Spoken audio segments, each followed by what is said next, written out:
Salam pikir profesional, integritas, kompeten, inovatif, dan responsif. Assalamualaikum warahmatullahi wabarakatuh. Selamat pagi.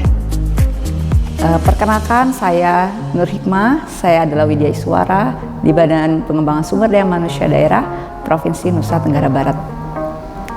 Kali ini kita akan membahas terkait dengan konsep dan kebijakan revolusi mental untuk penguatan budaya birokrasi yang bersih, melayani, dan responsif, serta tantangan apa saja yang akan ditemui.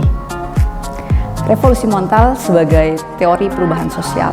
Perubahan sosial adalah transformasi sosial mencakup tidak hanya kelembagaan, sistem sosial, dan juga penekanan yang lebih penting adalah pada cara berpikir ya, atau paradigma, mindset, dan nilai-nilai, sikap-sikap, dan perilaku yang terkait dengan mental. Mengapa Indonesia membutuhkan revolusi mental? Yang pertama, karena adanya krisis karakter bangsa Indonesia yang seharusnya perlu penguatan. Yang kedua, pemerintah ada tapi tidak hadir. Bahkan banyak kebijakan yang tidak relevan bagi bangsa Indonesia. Yang ketiga adalah intoleransi. Begitu banyaknya kasus-kasus atau konflik-konflik yang mencerminkan tidak tolerannya kita sebagai bangsa Indonesia. Yang keempat, rakyat sebagai objek pembangunan. Selama ini rakyat hanya dijadikan sasaran objek pembangunan tanpa mengetahui seperti apa kebutuhan mereka.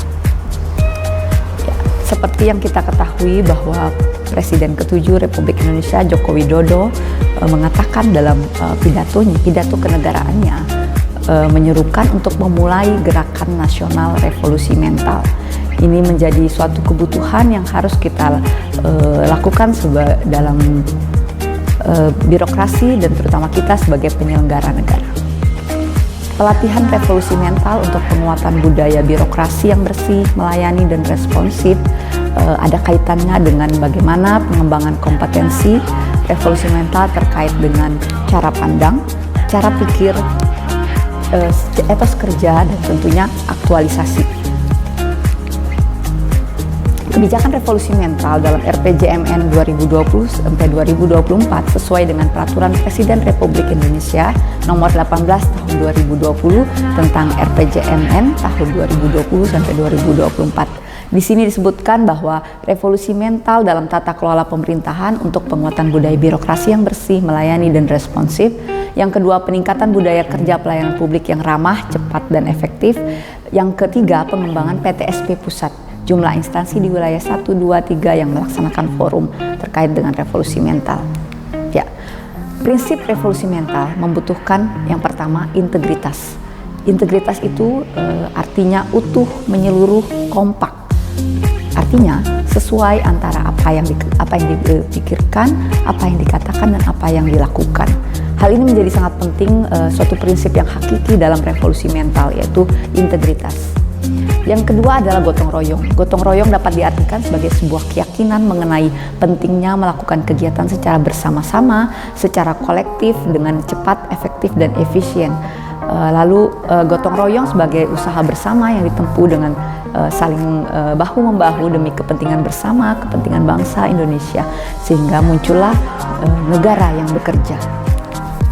Nah, ini adalah arah kebijakan manajemen ASN dalam prioritas nasional, ya, prioritas nasional 7 RPJMN 2020 sampai 2024. Di sini pelatihan revolusi mental ditekankan sebagai upaya untuk penguatan budaya birokrasi yang bersih, melayani, dan responsif.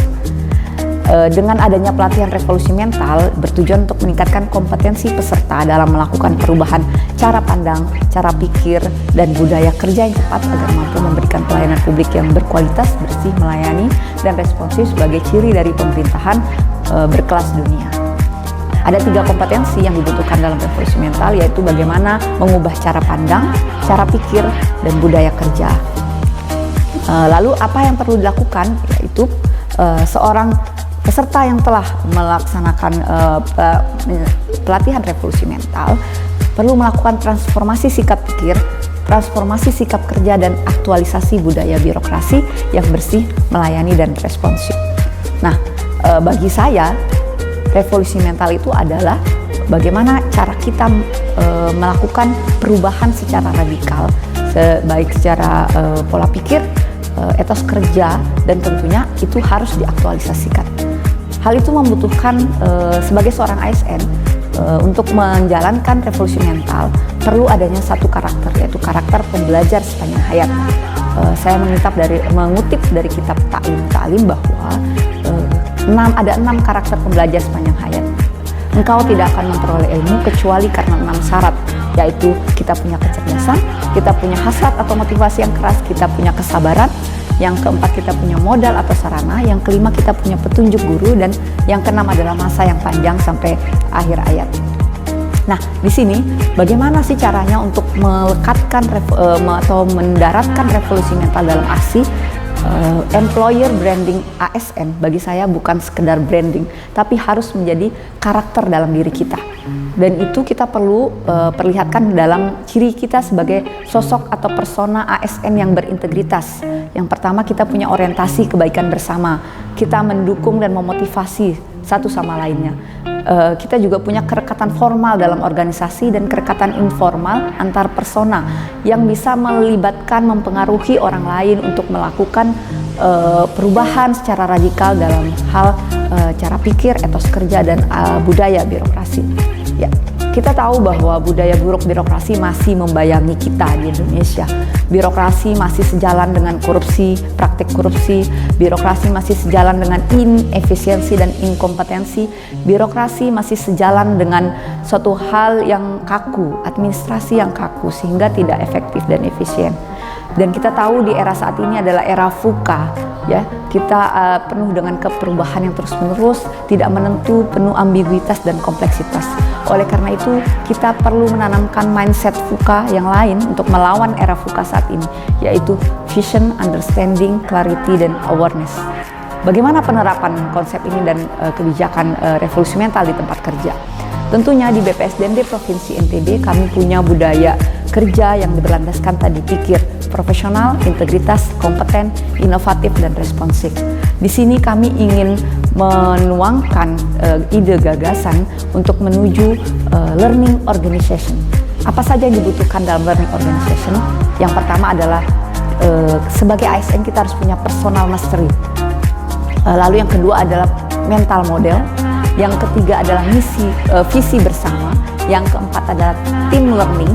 Yang kelima adalah system thinking, dan yang keenam tentunya ada dialog. Nah, dari 6 hal ini, mental model kita bisa perkuat dengan adanya revolusi mental. Dan pada hakikatnya penerapan ini perlu kita lakukan secara terus-menerus, karena belajar dan pembelajaran itulah hakikat dari corporate university, itulah refleksi dari learning organization. Dan ini sangat penting bagi kita sebagai ASN, dan di BPSDMD Provinsi NTB yang sedang mengawal, sedang menjajaki corporate university sebagai strategi manajemen talenta, membutuhkan beberapa skill, ya, dan ini butuh orang-orang yang mau belajar seperti tadi, ya, punya karakter pembelajar sepanjang hayat. Yang pertama, skill yang kita butuhkan adalah cognitive immunity, yaitu kekebalan mental. Bagaimana seorang ASN harus mampu menangkis ide-ide buruk, pikiran-pikiran negatif, informasi yang salah, dan ideologi yang memecah belah. Yang kedua, learning agility. Nah, revolusi mental membutuhkan perubahan cara pikir, etos kerja, dan budaya untuk beraktualisasi, sehingga butuh kemampuan untuk belajar, menyesuaikan diri, beradaptasi dengan cepat. Yang ketiga, agile leadership. Revolusi mental juga membutuhkan komitmen kita sebagai pimpinan dalam diri kita dan juga pimpinan organisasi. Oleh karena itu, revolusi mental membutuhkan komitmen pimpinan, yaitu menciptakan konteks yang tepat untuk pengorganisasian diri dan lingkungan, sehingga mampu beradaptasi terhadap era VUCA tadi. Dan tentunya dalam revolusi mental mengarah pada yang namanya kesalehan sosial.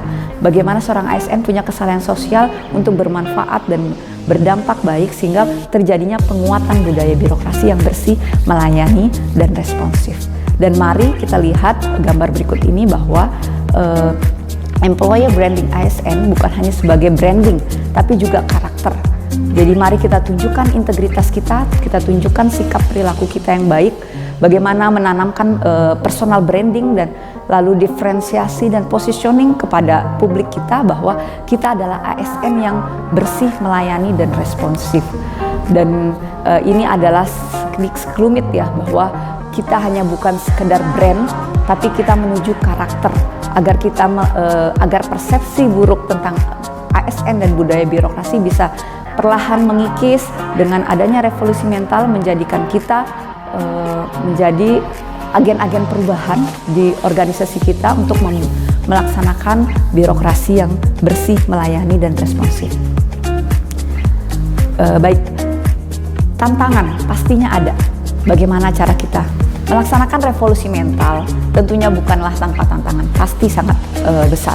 Jadi tantangannya terkait dengan bagaimana kita menanamkan budaya kerja, etos kerja, tentunya adanya komitmen pimpinan dan sistem yang mampu membuat lingkungan kita itu benar-benar menerapkan revolusi mental.